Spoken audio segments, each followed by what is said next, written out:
Right. So this whole idea that there's this one path, and that's what the podcast is about. It's about helping people understand there's not one path to success. And oh my gosh, you've been successful, and your path definitely wasn't like here's how you do it path, right? So that's what Wow, I'm that's excited to a talk to you about. compliment. So Hey.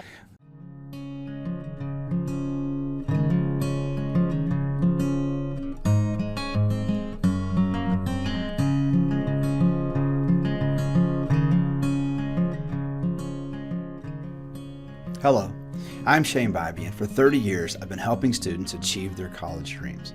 In that time, I've discovered that success looks different for every student. That's what this podcast is about.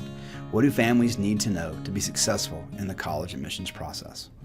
Today I'm meeting with Natalie Reagan, probably more commonly known as Natalie Reagan, and I don't think anybody realizes this, and this is the thing I was thinking about getting ready. You are easily the most recognizable face that I've had on the podcast, without a doubt. But no one's going to know that you are. So, God, that's but hilarious. you're the only person I've had that's been on national TV. Like Oh, God. you've probably been in NFL games. So, Fair. um, I have. so all right. So Natalie, you graduated what, 04, oh Yeah. 05, something like that? 2004. It's been what now? I guess I can't math. 17, almost 17 years. Yeah. Oh my gosh, dude. I don't know if that makes you feel old. It definitely makes me feel old. It absolutely makes me feel old. So, Yeah. and so high school's been a long time ago, so we're probably not going to talk too much about high school today and those choices. But I'm really excited to talk about like what you're doing right now, because I kind of have an idea, but I don't know like what is your actual title, what are your job roles. So could you tell me like what is it you're doing these days, like at this very moment? Sure. So actually, I work for, I'm going to use just like civilian terms, if you will. I work at the corporate office of Raising Cane's Chicken Bakers. Internally, we know it as the restaurant support office because that's why we're there. We're there to support the restaurants. We don't really like the term corporate. And I'm actually, my official title is I am a manager of Cane's Love. And I'm sure a lot of you know the brand Raising Cane's, but you also are aware of companies like Southwest Airlines. And I'm sure you've heard rumblings one time or another that they have an entire department that is dedicated to showing their employees respect, report, and recognition. And that's what I do for Cane's. There's a team of 4 of us.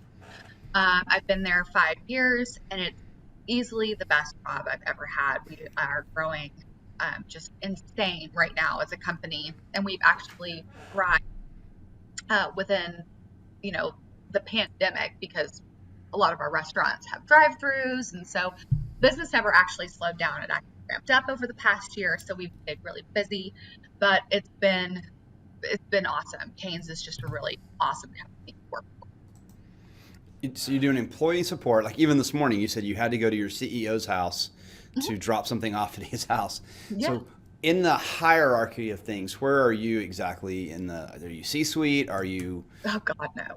okay.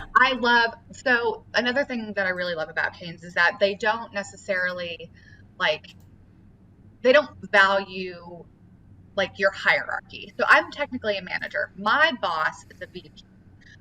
She's the best. So she's technically a C-suite. And then she reports in to the CEO, he's the co-CEO. His name is AJ. He's based here in US. But we have another CEO. He's the founder of the company, Todd Graves. And our home is Baton Rouge, Louisiana. Our first restaurant was across the street from LSU. So Todd still fully functions out of Baton Rouge, and we have a very small office there that helps with operations, so on and so forth. But our main operational support, our big mothership type support office, if you will, is here in Plano.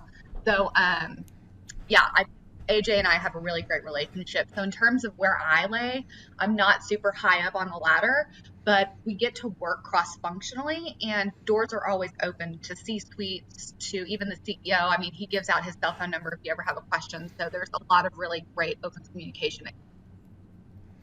Well, you had your 5-year work anniversary the other day, and that's whenever I got to get her on. I got to talk about what happened. But one of the guys, I mean, you had the CEO there in the picture with you, which I thought was so cool because as a corporate environment, right? If the CEO is going to set the nature of the environment, I thought that was super cool that he was there. I mean, I guess that was him. It looked like it was him. Yeah, so that was the picture that you saw. That was me getting my hard hat. So my hard hat I get on my 1 year. So there's, I mean, Cane's, as you probably know if you've ever been into one of our restaurants, is kind of a kooky aspect, if you will. So on your 1 year anniversary, you get a hard hat, and that hard hat is representative of Todd, who you saw in the picture, Todd Graves, our founder. He actually worked on Boilermakers out in California, and so the hard hat is representative of that because he did that job to raise money in order to open the first restaurant in Baton Rouge. So you get a hard hat at 1 year, and then my 5 year, I got a sockeye salmon, which is what you saw me kissing or whatever. Yes. And that was because he decided he wanted to go sockeye salmon fishing in Alaska to raise more money to still open that first restaurant back in Baton Rouge, Louisiana. So yeah, he's absolutely boots on the ground. He's not too proud to come to the DRSO and hang out with us, and he knows us. He invests his time in us, and that's why Cane's is such a great company to work for because he's right there. You can talk to him. So you've been there for 5 years. What were you doing before you got to Canes? That's a really great question. Um, so, as you know, my husband, Jordan. So, for those of you who are listening to this podcast, Bybee was my soccer coach at Creekview High School way back when, and I loved him. He and I, like, obviously had a really great relationship and still do. I thank him immensely for seeing potential in me back almost 20 years ago. You never stop believing in me, but you also taught my husband, Jordan. Jordan and I are high school sweethearts. I guess you could say we met senior year of high school, and you taught him during summer school. Mm-hmm. So you know him well. But I'll talk a little bit more about Jordan later, but he did graduate from the Naval Academy. And after you graduate from a service academy like Navy, like West Point, Air Force, whatever that may be, you owe 5 years of active duty service um, after you graduate, which effectively pays for your tuition at the academy in the first place. So we met, married, stayed together all through college, long distance. Um, and so I So was he's kind of at he's at he's at he's at an Annapolis, yes, and you're at Harvard on the Plains in Lubbock. You know what? I love that name. Yes, I'm And at Harvard. so you're at Texas Tech. So so that's yeah. So you're halfway across the country from each other all through college. Yes, and it was. Wow. I mean, I'm gonna segue a bit here, but there's like this. It's so stupid, but they say that like only 2% of the relationships survive an academy. Like if you go to a service academy and you have a boyfriend or a girlfriend when you go into the academy, only 2% of those survive. But we survived. We defied all odds. We stuck it out. He dealt with me doing whatever it was that I was doing out in Lubbock, which I may or may not talk about later. But you went there. It's a fun place to go. But whenever you graduate from the Naval Academy, which he was at in Annapolis, like I said, you owe 5 years of service. So I was at the mercy of United States Navy right out of high school, or I'm sorry, right out of college, because as soon as I graduated from Texas Tech, he asked me to move in with him. And he was stationed in Virginia Beach, Virginia at the time. But I graduated college in 2008. And that time period is kind of notorious for being the height of economic depression.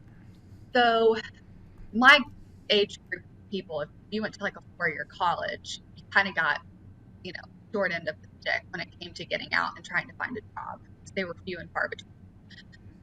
And then I was really bad off because I was living in Virginia Beach, and if you're trying to get a job there and they see that you have, a degree from a college outside of the state of Virginia, there's a red flag that's automatically raised. They're like, this person's here because they're attached to somebody in the military.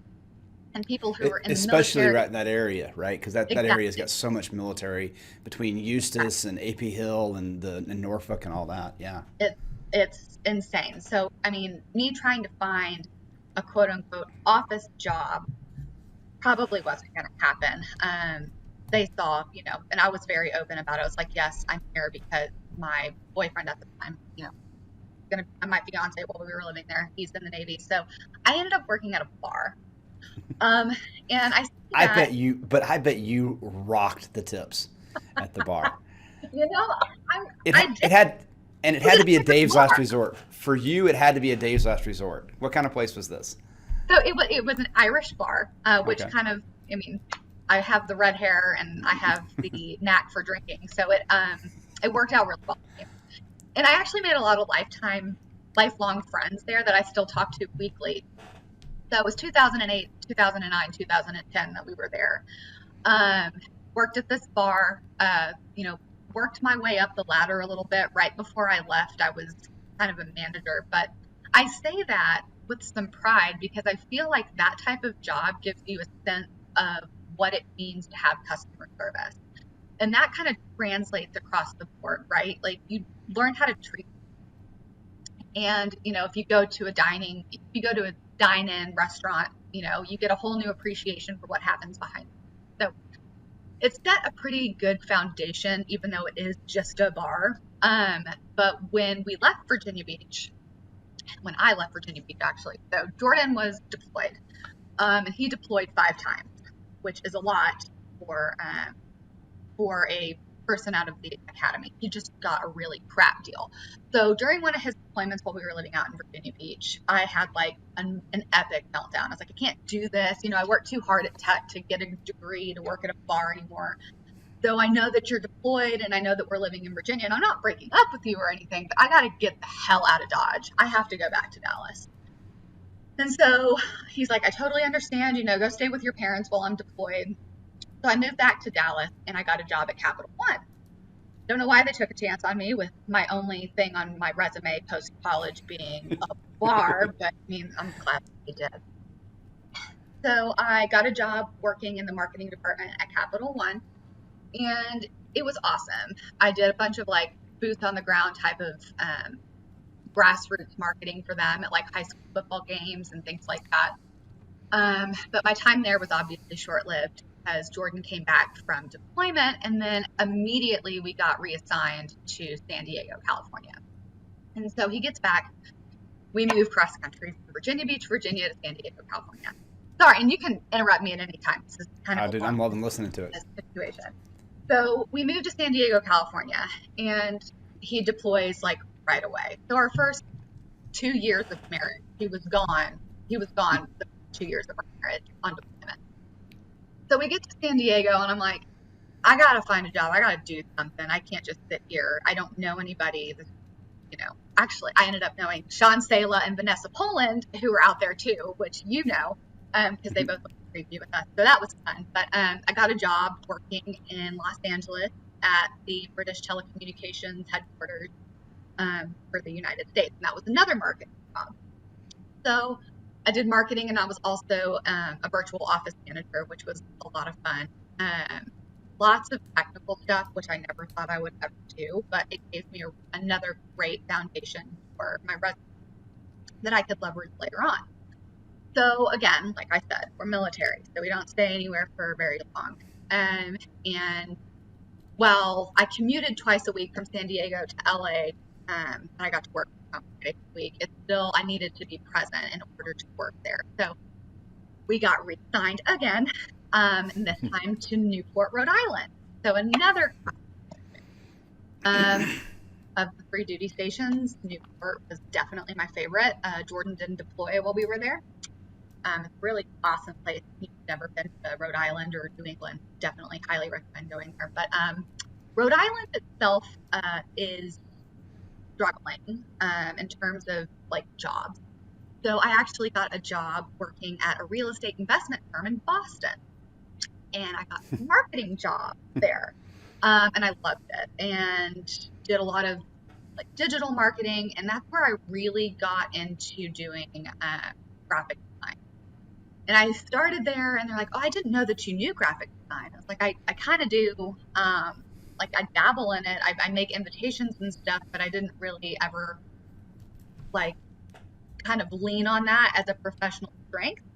But turns out I have been pretty good at it, and so I did a lot of their like advertisements, and I did a lot of their, like I said, it was a real estate investment firm. They owned a lot of apartment communities And again, I said it was New England. So they owned apartment communities associated with Harvard and with Brown and all of these, awesome Mm-hmm. Ivy League colleges, Yale, so on and so forth. So I did their like visual marketing for them. Loved that job, but Jordan ended his Navy career after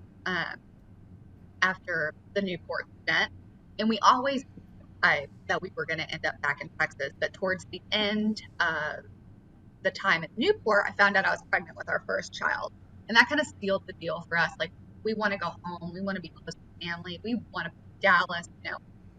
It's where we know we want to go. So we moved home kind of blindly without necessarily a plan and just some family to lean on. And we got here and we're like, what the hell am I going to do with this, Navy situation, right? Like, I went to this, I mean, a lot of people consider the military academies Ivy League, and very much so. They're very difficult to get into. And they test you as a person. They're not Mm-hmm. a normal college to go to. So he worked really hard for his degree. He deployed a lot. He was an officer. He drove ships. He did a lot. But how does that translate, into civilian? Lucky for him though, that looks great on a resume. So there were people that were absolutely willing to hire him right away. It turns out that what's best for him is he likes sales. He likes to do sales because your success is driven by the like amount of effort that you put in. It's not just you get the same paycheck every month. He wants to make sure that he's putting in a ton of effort and then that pays out. So sales is great. That's what he does. He still does it. But for me, I stayed home for a year, our first daughter, because that's just, he said, this is your time. If you're going to be a stay-at-home mom and you decide what you want to do, then, stay at home for at least a year, give it a shot. So I stayed home with Ruth for a year. And I don't have patience for it. So to all those people who want to be stay-at-home moms, like, props to you. It's not for me. It's really, really, really hard. And I decided that I was going to start looking for a job. And so when I decided to start looking, Canes popped up immediately when I put in, my credentials are marketing, right? That's every job I've had so far besides the bar has been marketing. And so I applied for this position at Canes, and it seemed like it's marketing. And it kind of is. It's internal marketing, but they thankfully took a chance on me. And here I am 5 years later. It's definitely the best decision I've ever made when it comes to my career, and I see it being kind of lifelong. So that was my long-winded answer to No, what that's I've great. done. So here we are. It's exactly it. And don't worry about that. I mean, the whole podcast was about, like, I want you to talk. I I do these little short things for people if they want to hear my rants. I do these little bonus episodes that come out on Mondays, so they want to hear my talk. But they want what I need to hear is like, that's it. That's the story. What was your degree in? Coming out of tech, what was your degree in? So I'll kind of give you another long-winded answer to that. I originally went to Sam Houston State, like Kelly, Oh Kelly Jewell. wow. Right. So I heard your podcast with him, and just like him, coming out of high school, I think it's so stupid that you're 18 years old and you have to decide what it is that you want to do for the rest of your life, right? It's awful. But that's kind of the nature of the beast at this point. So right out of high school, I thought I wanted to major in criminal justice, and Sam Houston State University is one of the top universities in the nation for that particular major. So I went there with the intention that was the only college for me. That's what I wanted to do. I didn't look anywhere else, and I got there and I hated it. So I lived in a co-ed dorm, which was, that's fun. But my RA actually also went to Creekview, and he was 2 years older than us, and his name was James. I won't give you his last name. I'm not going to incriminate him. He came knocking on my door one night, and he said, "Hey, let's go to Lubbock." What? Why? I said, "Well, it's Tech UT weekend, and Jason, his best friend, who was our mutual friend, he was in a fraternity, was having this massive party and blah blah blah." So I said, "Screw it, I got nothing else going on. Let's pack a bag, let's go." So we drove all night from Huntsville, Texas to Lubbock, Texas, which, as you know, is a very long drive. And we got there for Tech UT weekend. And long story short is, I'm not going to sugarcoat it. I just got hammered for 3 days straight, right? And I fell in love with Lubbock. And I'd never actually kind of considered it until that point. But immediately upon returning to Huntsville, I submitted my application for transfer, and a week later, I was accepted to Tech, and Yeah. I decided to go. So dropped off of my original major, and when I got to Tech, I was pre-med. And yeah, what the So this is hell? a real straight path. Like I'm going to do Real this, straight and path. then shot right to it. Yeah. Exactly. I mean, like, who the hell knows what you want to do when you're 18? So I was in pre-med, and I got accepted into the College of Speech Language Pathology at Tech. And so that's actually, they only allow, they admit 50 people per year, and I was one of the lucky 50 that got in. And I did really well. Tests, studying, and all of this, I did really well. And then it came time for clinical. And I sat in on this one clinical. I won't give too many details because it was kind of traumatizing, and it was traumatizing because I was dealing with a child who went through something that they shouldn't have gone through. And Oh boy. when I was in that clinical, it kind of just hit me. I didn't want to do this for the rest of my life. I wasn't emotionally capable of handling this type of environment for the rest of my life. And I looked around me to the other 50 people who were in this program with me, and I was just like, I can't do it. So I went to the dean of the speech language pathology school at Tech, and I said I want out. And they said we can't in good conscience let you out. Like, you're ranked in the top 10%. We're not going to do it. And so I had to fight them on it. And they actually made me go to a week of counseling before they would release me. They probably should have made me go to counseling a long time ago, but But honestly, you got to kind of respect that, because they're thinking, we got this great student. We can't. You're too good a student. Like, if we can help you get past this, you will be incredible at it. So right. And I that's mean, yes, and I agree. Like, if you want to do med stuff, like you are interested in the medical field, like Texas Tech is madly invested in their students out there. Like, they will give you all the resources that you need in order to succeed outside of a classroom environment. I have like several friends who graduated from the nursing program out there, and they're all doing really well. So props to them for doing that and for recognizing that. But I did go through the week-long counseling process, and at the end of it, they held their end of the deal and they let me out. So one last transition and major, and I ended up doing public relations. okay. And I mean, like, I literally was all over the map when it came to majors and stuff. So I landed on public relations. I graduated with a degree in public relations, but my favorite thing that I graduated with was a minor in technical communication. And that is actually what I've leaned on most of all. But in all of that, in all of these majors and these minors and so on and so forth, I also was a part of the advertising team at Tech. And college like Oklahoma, OU, SMU, Baylor, A&M, like all of these colleges have advertising teams. And at the end of an academic year, you compete against each other. You're all given like the same client. Remember, this was 2008, and we were given AOL Instant Messenger, right? So, yeah, I mean, that ages me a little bit, but that's okay. So we all compete at the end of the year. We competed against the OUs, the SMUs, and the Baylors. We did really well, and Tech has a great advertising team. I think we ended up like third or fourth place in the competition. But advertising then, of course, segued into my profession as a marketing specialist. So, Okay. I mean, to answer your question, my degrees in public relations, my minors in technical communications, and I have, advertising and marketing experience is what I've got. So, And it's a circuitous route, right?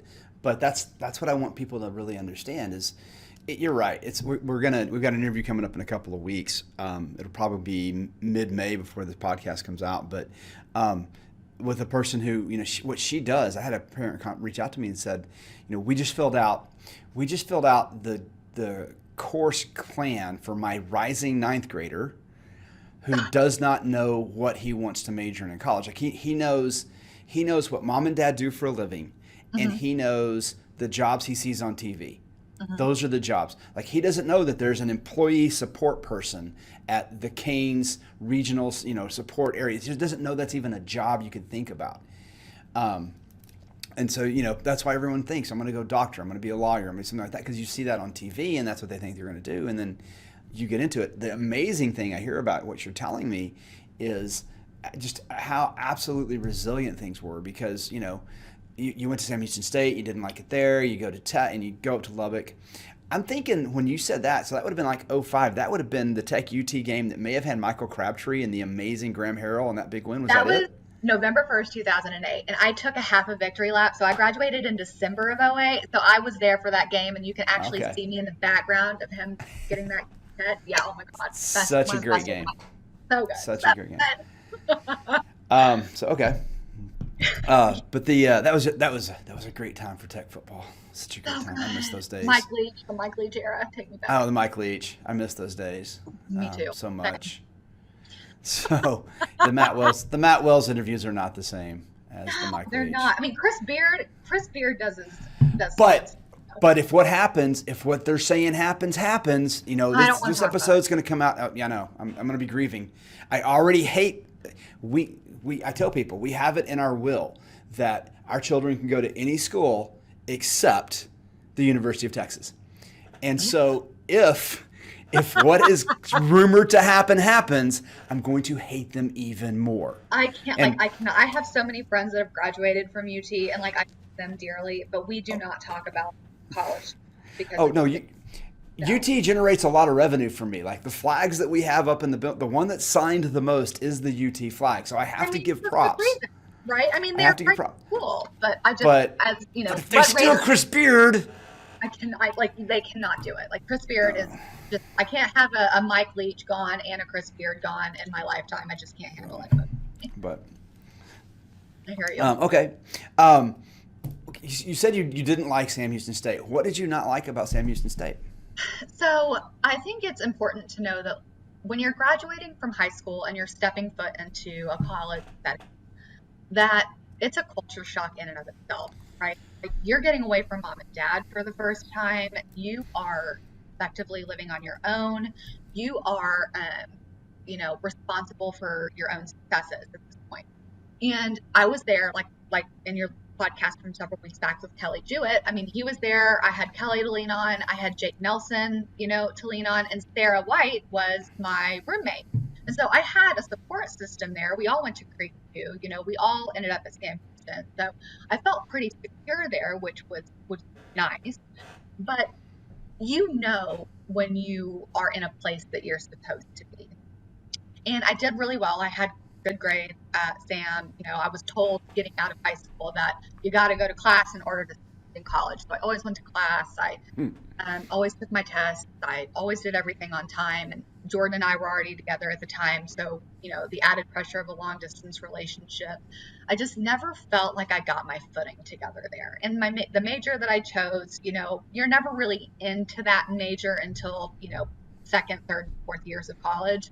But even the primary stuff, I wasn't interested in it.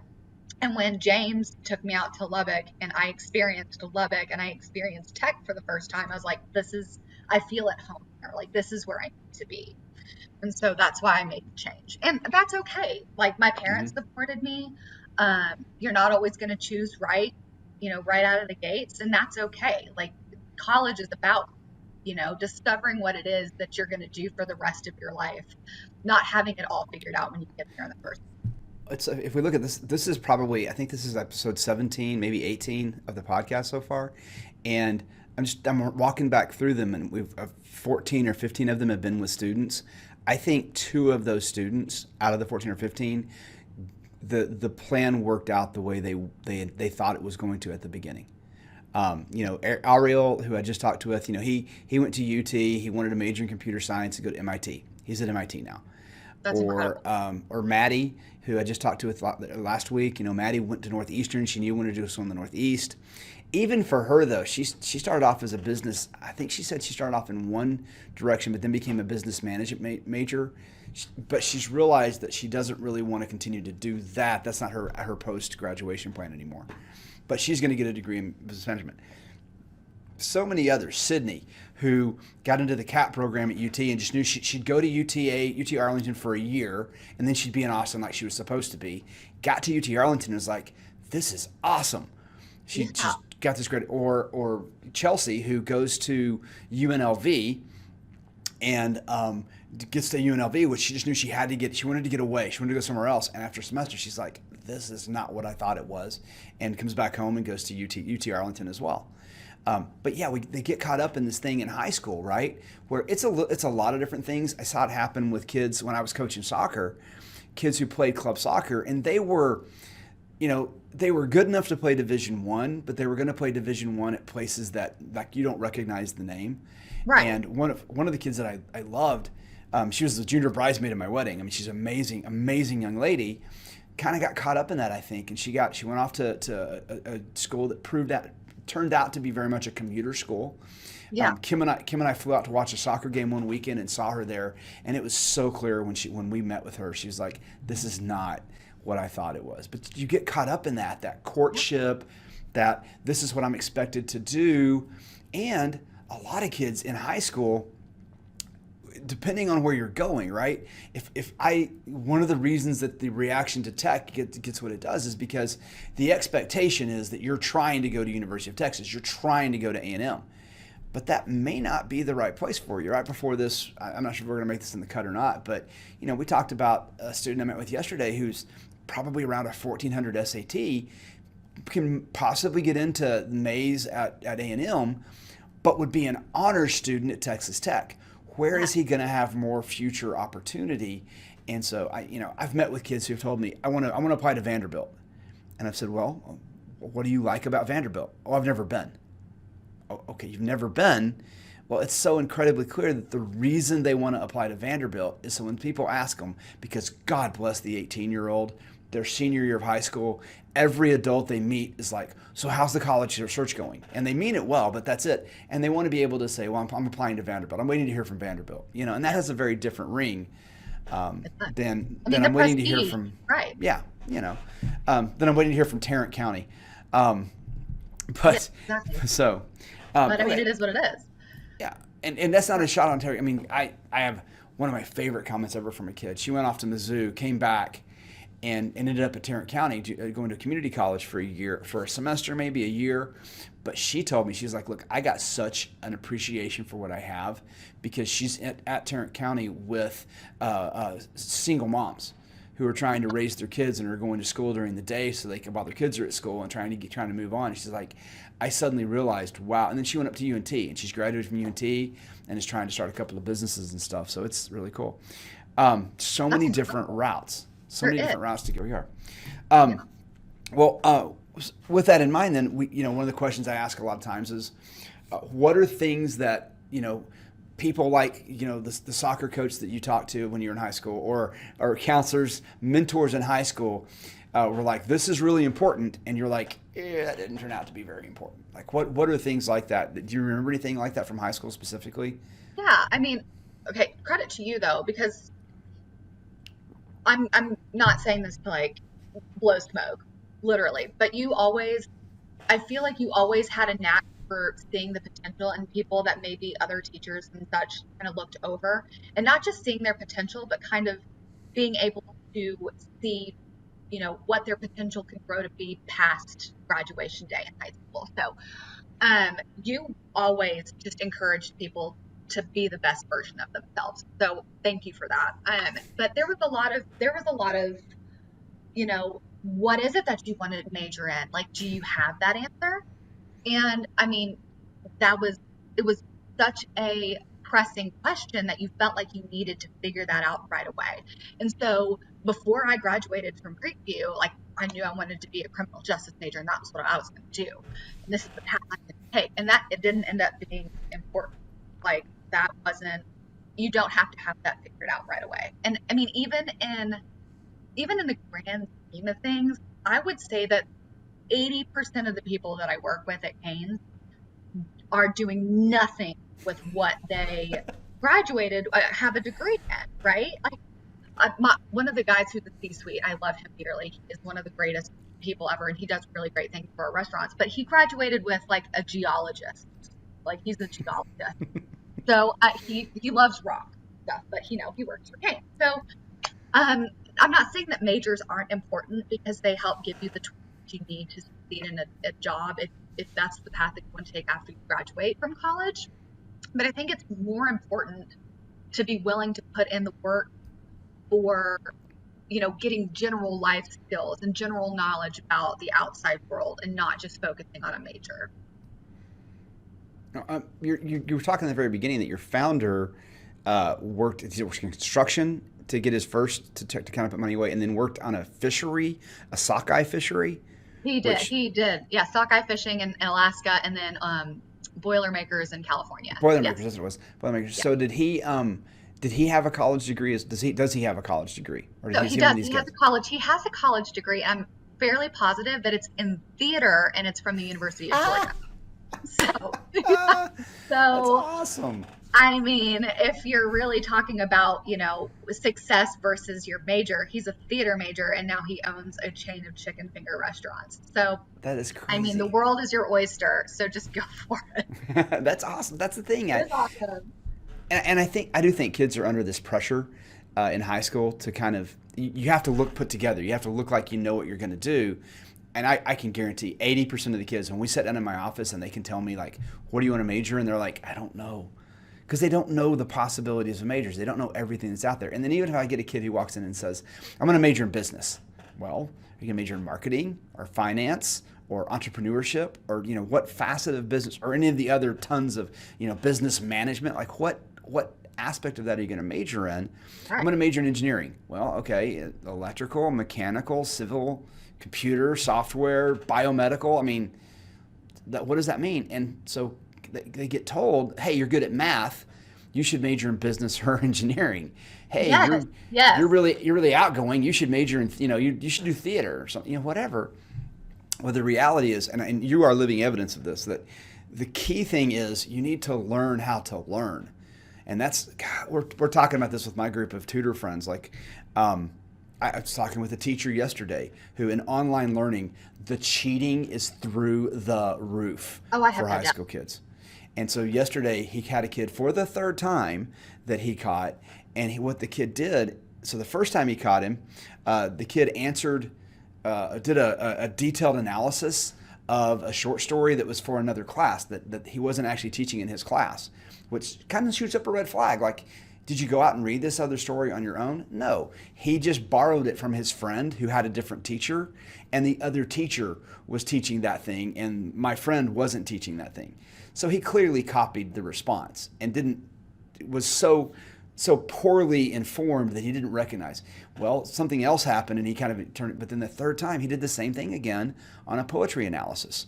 He analyzed a different poem than another teacher. Because if you're cheating, oftentimes you're not smart about your cheating. Like, right? Fair. Yeah. So Fair. that's what happens. But that's going through the roof. And that's the thing about this last year of education has been crazy. But what's happening for students so much of the time is they're learning to play the GPA game. And for parents, if you have a student with a 93 or a 95, you don't worry about it. He's got an A. I'm not worried. There's a Right. lot of things in the world to worry about. He's got an A. I'm not worried. So that doesn't send any worries. And for the teachers, a student, UGA, University of Georgia, just released some information recently, and literally more than one B can tank your application at University of Georgia. Are you The kidding? average, no, I'm serious. The average That is GPA, insane. because Georgia recalculates their GPA. They strip out only your core classes, and then they recalculate the GPA straight off of what it says. They don't give you extra points for AP. They don't do any of that. They just recalculate it. Oh my And so, God. yeah, so if you get like one B in a core class, you might be okay. A C, you're done. But yeah, the flip side of that is they don't know anything about the physical universe at Georgia that is also not known at Tech, right? Also not known at Sam Houston State. Like there's as far as what you're going to learn as an undergrad, you're going to learn the same thing. Here's one I read this morning. 93% of the students accepted to Georgia Tech completed calculus in high school. So if you don't take calculus in high school, right, then you are very unlikely to be admitted to Georgia Tech, just because that's That's insane. definitely right.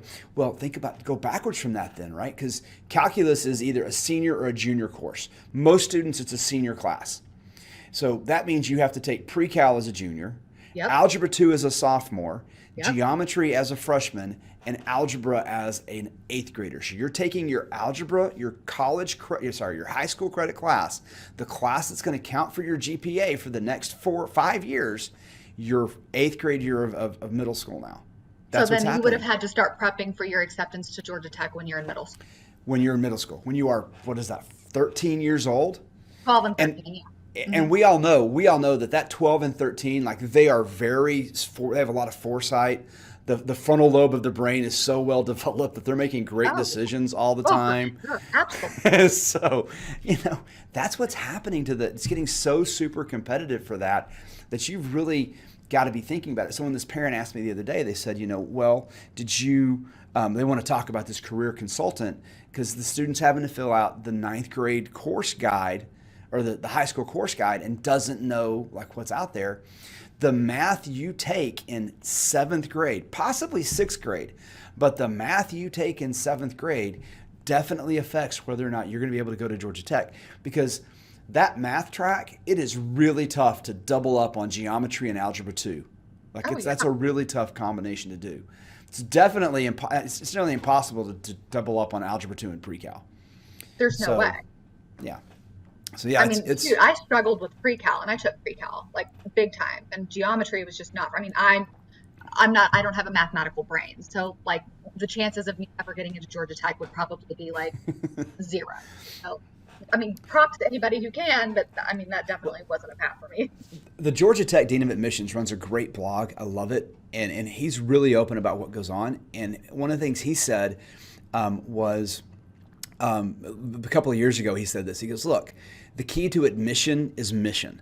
You have to look at the mission of the school and make sure the mission of that school aligns with your individual mission. So when you look at a Texas Tech, people, talk about tech, the average, I have this list that I give out when I do consultations that talks about the 20 or so schools that most of our students are looking at, just to give student parents kind of a context. And I decided as I was going to organize them, how am I going to organize them? And I decided to organize them by SAT. Mm-hmm. Guess what number 20 is? That's fine. So I worked on so many other ways. I was like, now, if we flip that around though, and people are shocked by this too, like A&M's average SAT score is like a 1280. Okay. What? But it's their average SAT score. That's everybody on campus. That's not just, engineering for A&M. You're going to need to drift toward a 700 math SAT to be considered, right? You're going to have to be in that kind of range, which makes sense. I don't want somebody who doesn't have a 700 designing my bridge. No, not. So, but the thing about, you have to think about what is the regional mission of a Texas Tech? What is the regional mission of a Sam Houston State? It is to create a college educated population in that area. One of the reasons for Virginia, UVA just released their data, and I didn't realize what a large percentage of UVA students are out of state students.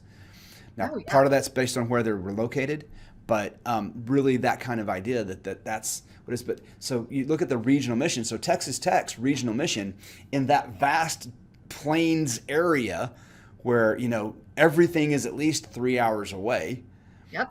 Their mission out there is to that's the only city, and so their mission is to educate people in that area. There's a ton of high schools in that area. There's a ton of, like, for the last 40 years, Lubbock, Texas has been the only growing area in there because everyone's moving into that from rural areas into that space. So that's their mission. So recognizing that that's their mission is different, and knowing what the mission of that university is. Yeah, that's fair enough. Absolutely. Well, what's the plan? What's the plan down the road for you? What is the plan down the road for me? So, I mean, that's a great and loaded question, because the plan for me now was, obviously not the plan for me at 18, but I have a family. I have 2 daughters. You have 2 beautiful daughters. Your 2 daughters are so awesome. They are so sweet. I say they're sweet. The 2-year-old she's a sour pup kid. Wait, let me ask you this. So if you'd had the 2-year-old first, would you have had the other one? Hell no. Absolutely. We're the same way. No. We're exactly the same way. The worst. It's just like second kid syndrome or something, but like she is hard. She's simple. So she's so cute. I think for your parents it was slightly different though. Like they wanted a redo with Michael. Right? Is that kind of what it And you know was? what? That's fair. Michael, Michael did. They got me, and they're like, no, we're gonna try this again. And they had Michael, but Michael, has, infinite potential, but he followed me to tech, and he also graduated from tech. He graduated with an accounting degree, and so he now works. He started and ended with accounting, so he's a totally different story from me. But he is very successful and now lives down in Houston and has a family himself. So, um, we kind of have similar life paths, but educationally, like he knew exactly what he wanted. He went Hmm. for it. I was all over the map. But my plan now is I love Canes. I don't want to leave Canes. Canes is home for me, and I see some growth potential there. So sorry, cough. I need some coffee. So I'm going to stay at Canes for as long as they'll have me. I'm sure I'll probably get fired at some point for doing something inappropriate, as you know. But no, I'm just kidding. But raising my family, and we live in Frisco now. And the Dallas area, Frisco is great, great, great family. Kind of live in the traditional dream, but that's not necessarily for everybody. We just kind of planted roots here, built a house. Jordan's got a job that he loves, that he gets to work from home, and this pandemic has kind of tested our patience with each other a little bit, but I still love them and working with them. But raising our girls to hopefully at some point go to college, that's the goal. But if they decide that's not for them, that's okay too. Oh, and what Um, college is going to look like whenever, because my 8-year-old, when it's 10 years away, and there's so much going to change. A couple episodes back, I talked with a guy who does hiring for an IT firm, and there's a huge movement to just go to. I was reading this morning too, to just get to credentials rather than degrees.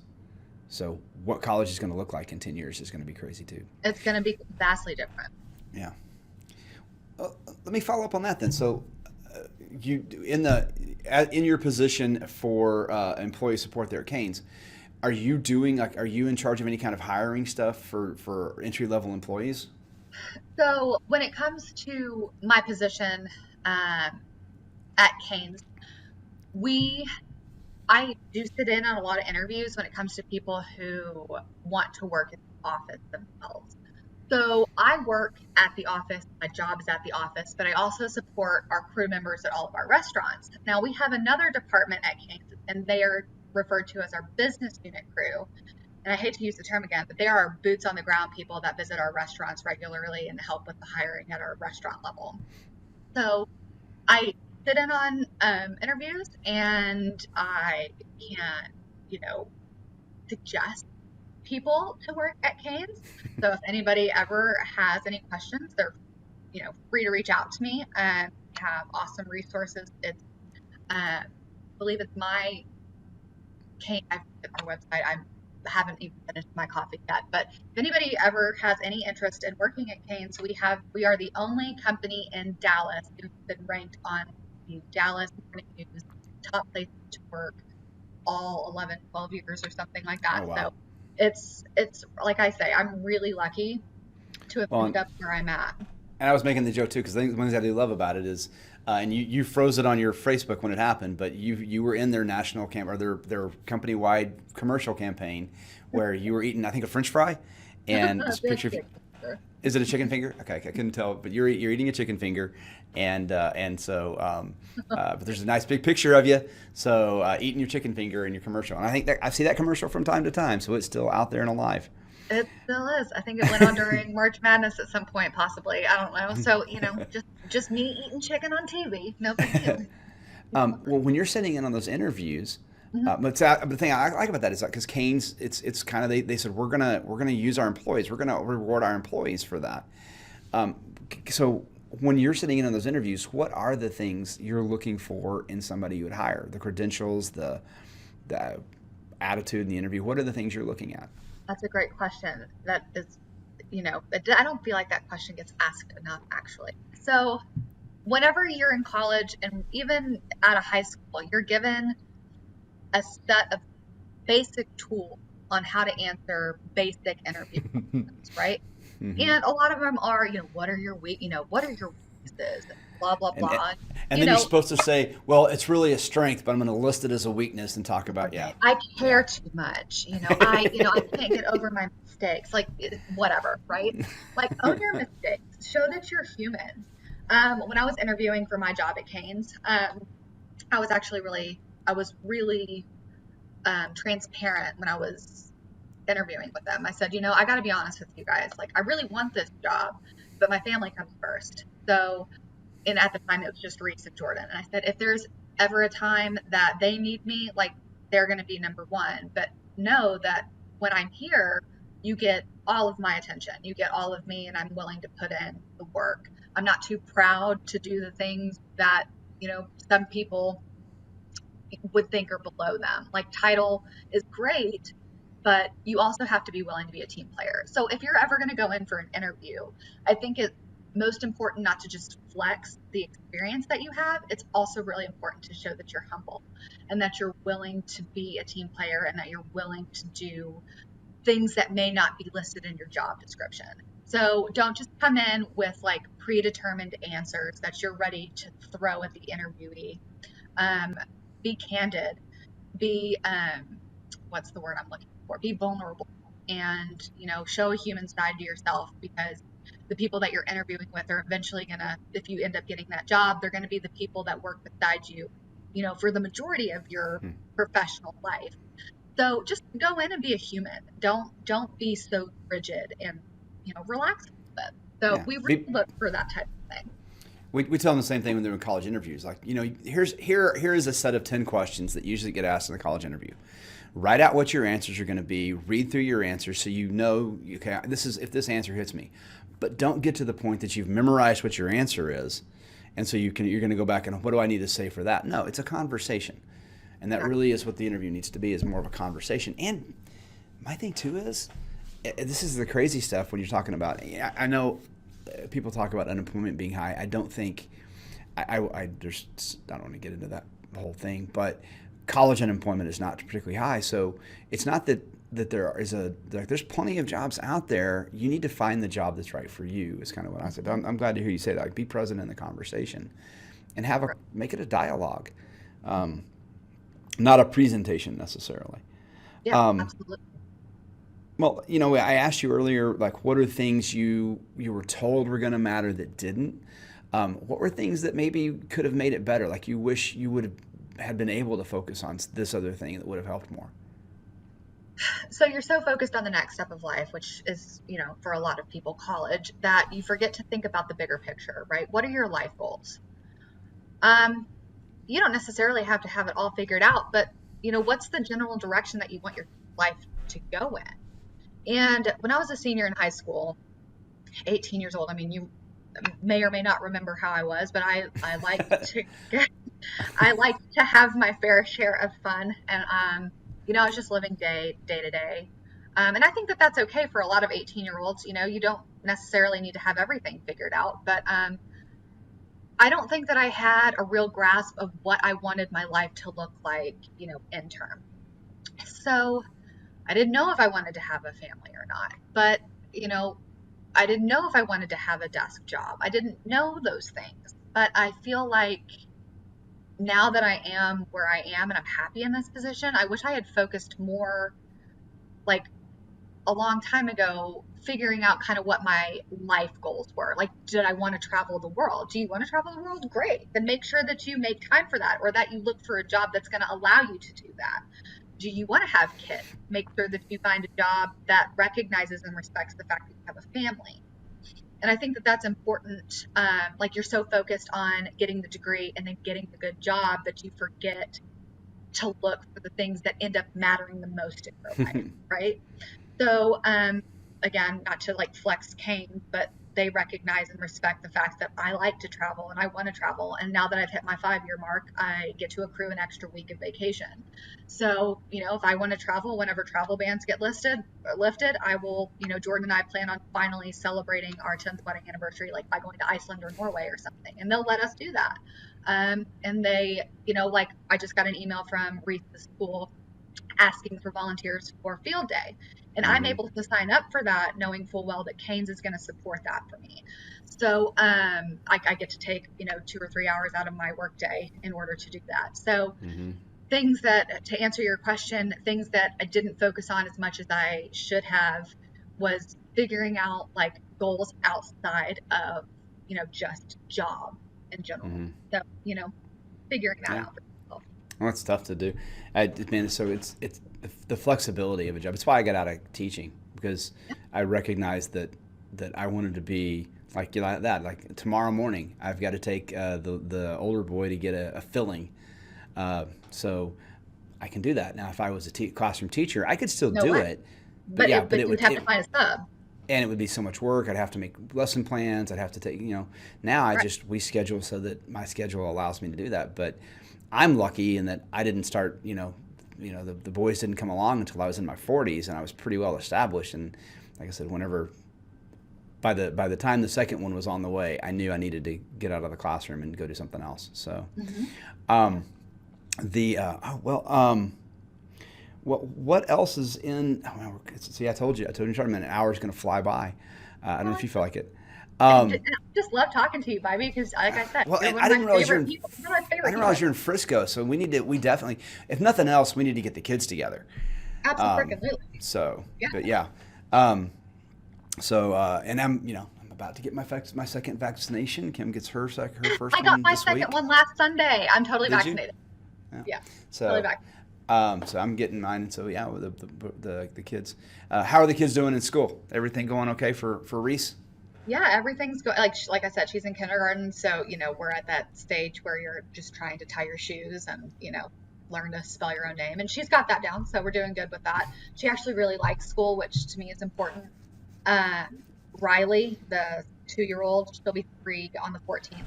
Um, she is at it's called, it's like a little daycare. It's like right here next to Grace's school, and she's doing really well.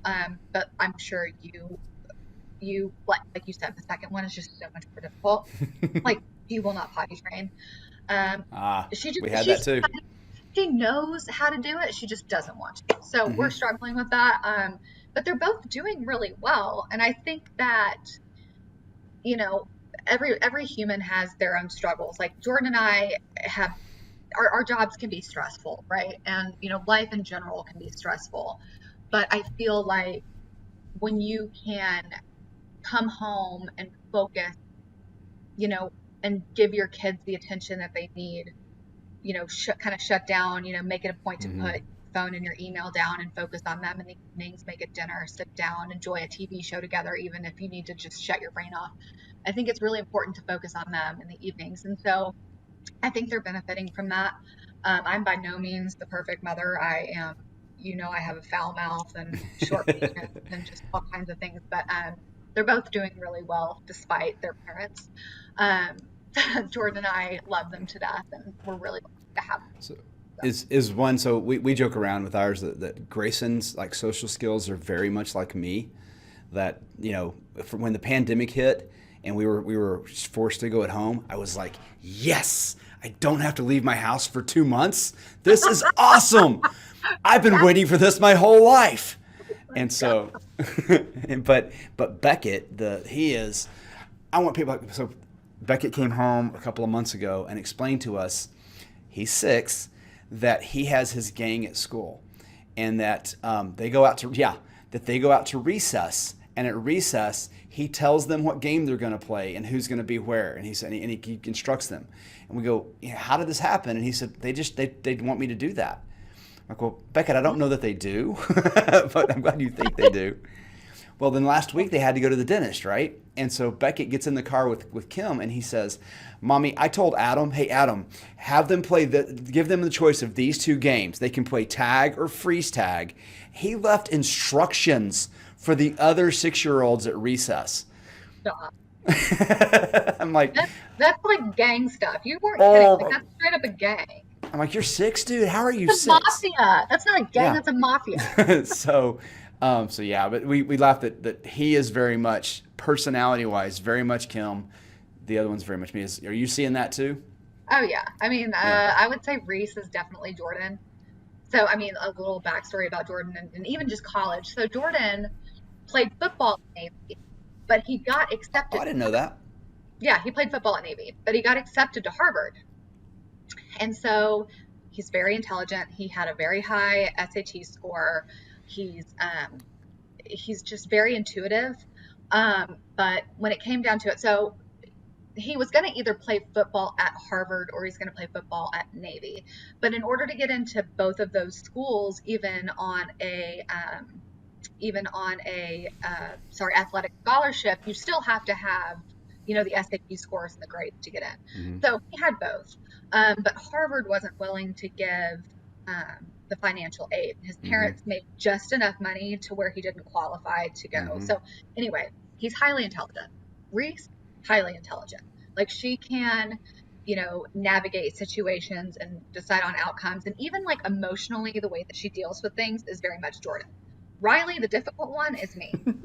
Like she's gonna do things on her own term. Like I'm not doing that shit, and that's how I am.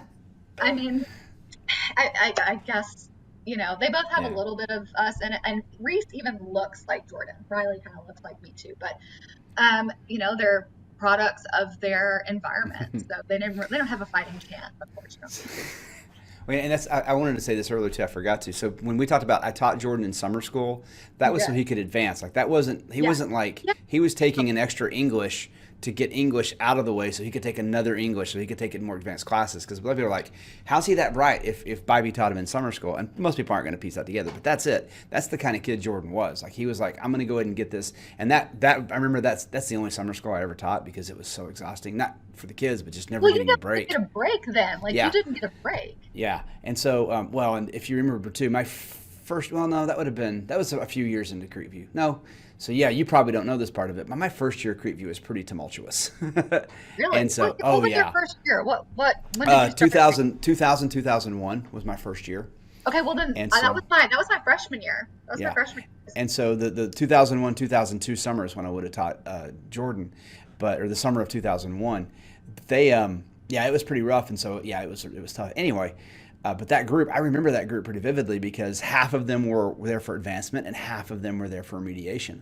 and it was a bipolar group, right? And so I had this group, but we didn't do it was you're there for 3 hours a day for 6 weeks, so we didn't do homework or anything. We just chugged through stuff, and that's yeah, it was a cool experience learning through a lot of it, but then Well, I gotta tell you, like, again, not blowing smoke, but I obviously told Jordan that you and I are gonna sit down and talk today. He had nothing but like awesome things and awesome memories to share about oh you. And like, I mean, he just said like you would pull him aside and like work with him one on one, and you invested time in him, and like again, he didn't necessarily need to be there, but he wanted to get some courses out of the way so that he could. I don't remember if it was he wanted to take advanced courses or if he wanted to do like track and football or something. I don't remember what it was, but either way, yeah, he was getting some stuff out of the way. But yeah. he just loved you. It was a cool group though. Like the group of kids, even my kids that were there for mediation, I remember they were hard workers. So it was a cool group of kids, and it was nothing. The hard work was just the fact that it was never a break. And so I went one Yeah. full year. I went 2 full years of teaching, and that's the people talk about. Oh, you get summers off. Yeah, but in between those summers, you are easily working 60 hours a week as a teacher, easily. Well, you Um, have to prepare for the upcoming year. It's not like you just yeah. jump into the next one.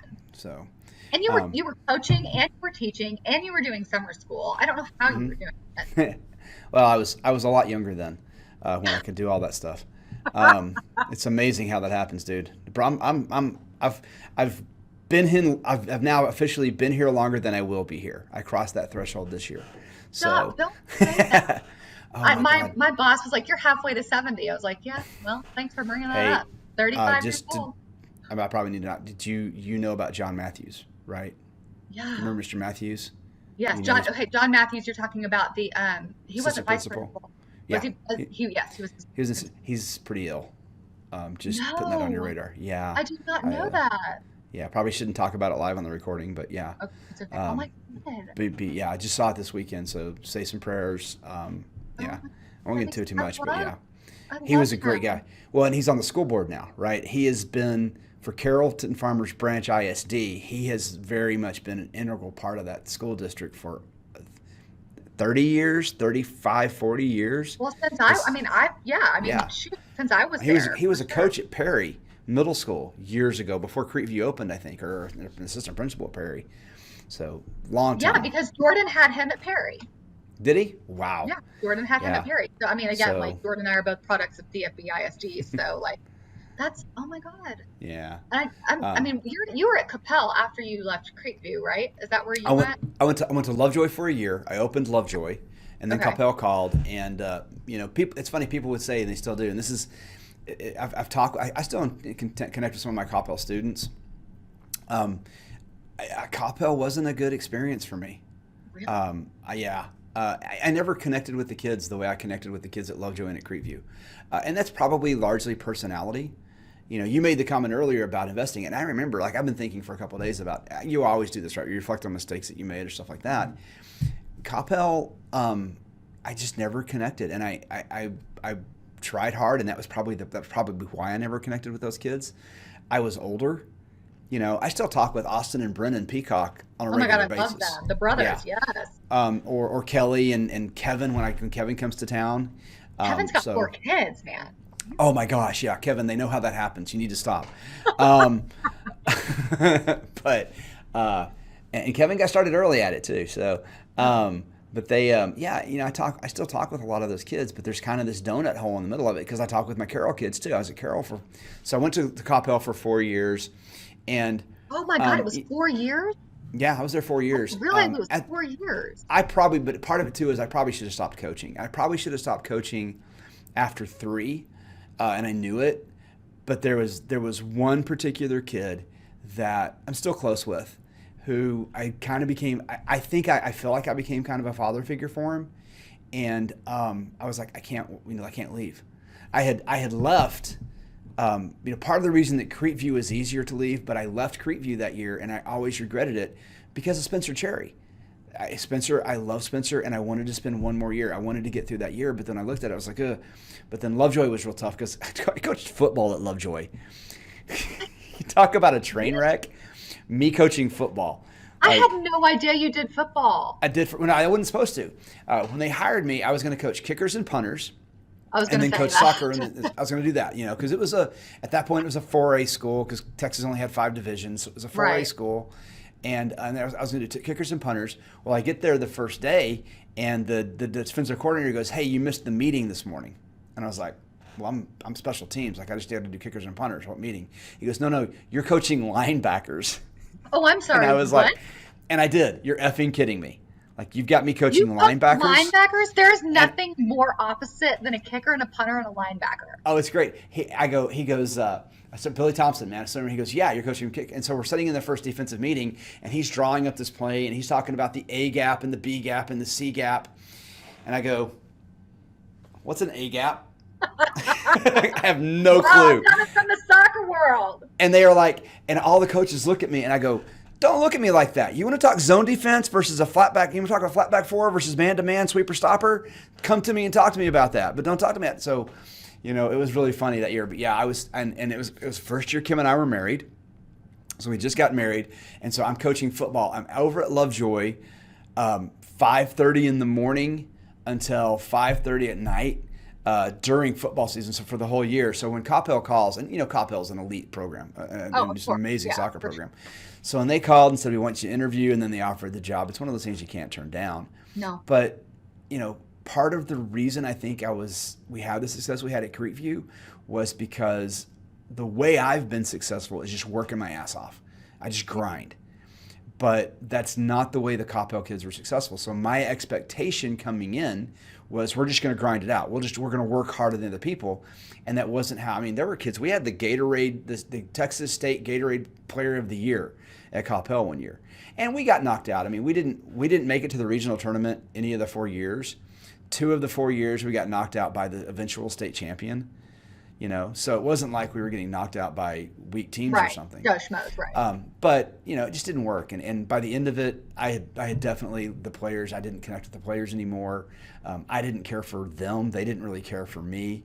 And so it was a good move. I mean, it was moving me. It was hard at the time. Man, it was hard at the time.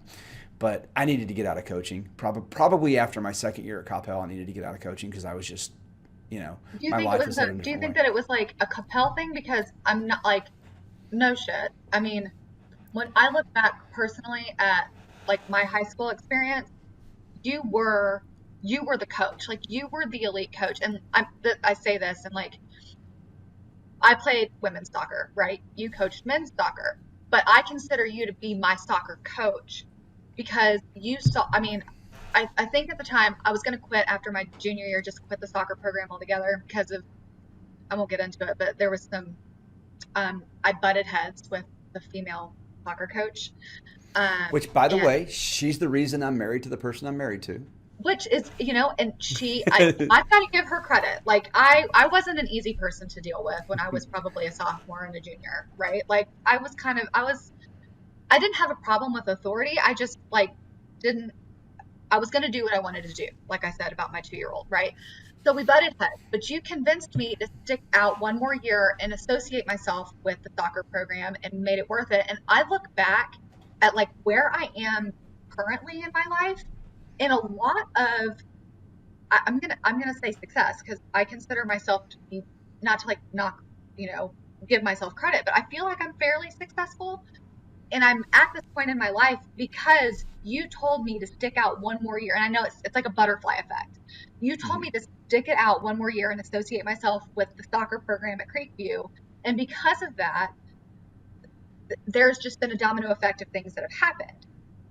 And like even till this day, like next weekend, me and Lindsay Johnston, like I'm hosting her second baby shower next weekend, Oh, right? wow. I So love that kid too. it's but I mean I have to thank you for that. Like I never told you that, but like it a lot of the reason that I am where I am today is because of my senior year in the men's soccer program at Creekview.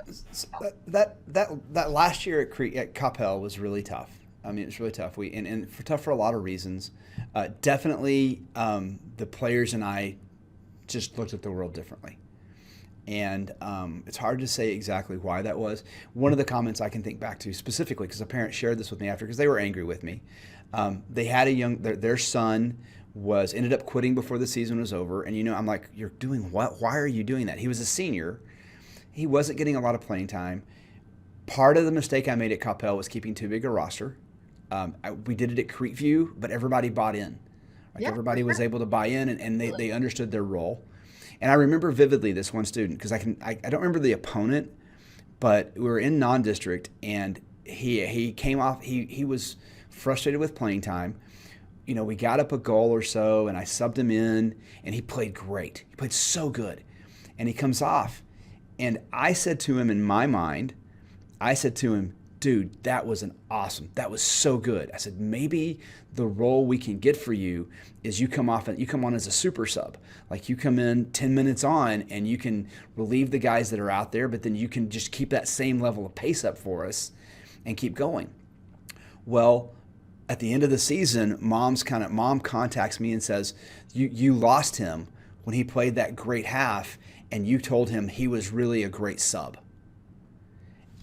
And my perspective on that, and this is what it's all about. Like my perspective was that I'm trying to boost him up. I'm like, dude, that was phenomenal, and I can tell you. I mean, you know me. I said all of that. That was amazing. You played so well, but because he wasn't going to start, and that's where I think we lost the kids. I mean, if you didn't have that starter by your name, and this Hmm. kid, I mean, God bless him. His senior year of high school, he was playing recreational soccer. The Oh two God. kids who were starting were playing developmental academy. Both of them were Division One soccer players eventually. They were juniors, but both of them were Division One soccer players, and he's playing behind them. And I'm like, What do you it's expect, not. dude? Yeah, Right. and so, but he did. I was like, so rather than embracing that role and saying, hey, that I could do that. His attitude was he just shut down. Well, I'm going to quit. I'm not going to do it. I'm never going to get ahead. And I worked my butt off, and Bobby still thinks I'm a sub. And I bear a lot of responsibility for that. Like my communication clearly did not have the effect that it needed to have. I But mean, for a high school age student, but like, retroactively, going back and looking at that again, like it really is a high compliment. And you're calling somebody a super sub, meaning that you can leverage their ability to just go in and like like, adapt to the game that's already going on. yeah, But he wanted to be a starter. Yeah. And so that was it. I kept the roster definitely too big. It didn't work the way it did at Creekview. And I just didn't have kids that, I mean, so many of the kids, in my opinion, they didn't get where they got by through hard work. Doesn't mean they're not hard workers today. I'm not, if anybody ever hears this and says that, like, I'm not saying that, but so many of the kids, they were so talented. And God, I'm not that I want to say this to you too, but I'm not that talented. I'm not, I have to get where I get my work. I have to teach math now, right? I have to teach math. So I've had to teach myself the quadratic equation and the quadratic formula, and I've had to reteach myself all these things, but it's by hard work. And that's where the company has gotten that way, because I'm willing to put in long hours. And if there's the most complicated way to figure out how to do something, that's the way I'm going to figure out how to do it, whatever it is. And that's my thing when I talk to parents about it. I'm like, look, don't do club sports because you think they're going to play college athletics. Do club sports because I had a dad tell me this years ago. My daughter plays club soccer because it's not crack. Like, do club soccer because it's a good thing, and it chews up a lot of time with really positive experiences, and that's the big thing. And so that is agreed. And that's anything, and that's what I say to parents all the time. I'm like, they'll say, hey, should we do these how do we get more extracurricular activities? And I'm like, well, what does your kid like? Don't do extracurricular activities because you want to make sure the resume has lots of extracurricular activities on it. Do them because they're things your kid likes to do and is passionate about and can be committed to long term, because that's what's going to serve them better than anything else. I mean, I knew like, even when I was a kid, like, I wasn't going to play soccer in college. That was never a goal of mine, but I knew that playing soccer through high school was something that I wanted to do because, there was a social aspect to it. And on top of that, like, it kept me in shape and, so on and so forth. So, like, just do things that your kids are going to love, even if they don't want to pursue it after the big. Like, it serves them in more than just developing that skill. That's what we're doing for ours. Well, man, it's been a little over an hour. So I take up your time. You're doing me the favor. Are there any last thoughts or anything, social media things you need to plug? We've talked about Canes a little bit. Kim, when I told Kim that we were talking today, she's like, well, where are my coupons? Just throwing that out there. But sorry, we're coming in the mail. No, we need to get together for lunch. I didn't realize you were in Frisco. I knew you were in Gun Barrel City at one point. I didn't realize you were down the street from me now. We are literally down the street. And my parents still live at the same house in Carrollton. So we're in Carrollton like all of the time. So absolutely come we've got to grab And I know lunch. Lindsay would love it too. Lindsay would love it. Yes. Well, where is she? Lindsay, her husband coached football at Mejia, but they just made the move back up here to the Metroplex. So she lives in Dallas now. Okay. So everybody's local again. Like, is he still coaching? Yeah, he's coaching. I think he's the defensive. Oh my God, I'm going to screw it up, and she's going to get so mad at me. But he's a defensive coordinator for a very good high school, a 5A high school. I don't remember. Can you? Okay. It's off of 35. It's off of 635? 635 and 20, I think. Okay, so like Mansfield area, kind of, or not 635 and Mansfield. No. I'm going to screw it up. Okay, that's all right. Well, I've got Kendall. I can't remember what her married name is. She's Kendall Jewett to me. Kendall Jewett. Yep. I'll always remember her as Kendall Jewett. Kendall and I are going to have a podcast. We're going to get together and talk this summer because I want to talk about being a college athlete with her. Yes. Because kid got inducted into the UNT Hall of Fame at 25. That's insane. So love her. Yeah. So cool. Well, thank you so much for spending the time with us, and eat Raising Cane's chicken fingers and keep me employed, please. Yeah. All right. Thanks, Natalie. So much, Coach. I'll load up. Thanks for listening to today's episode. If you enjoyed the podcast, it would help us reach more people if you could rate and review the show wherever you listen and share it on social media. If you have ideas for future episodes, please email me at shane@biblecollegeprep.com. Thanks for listening.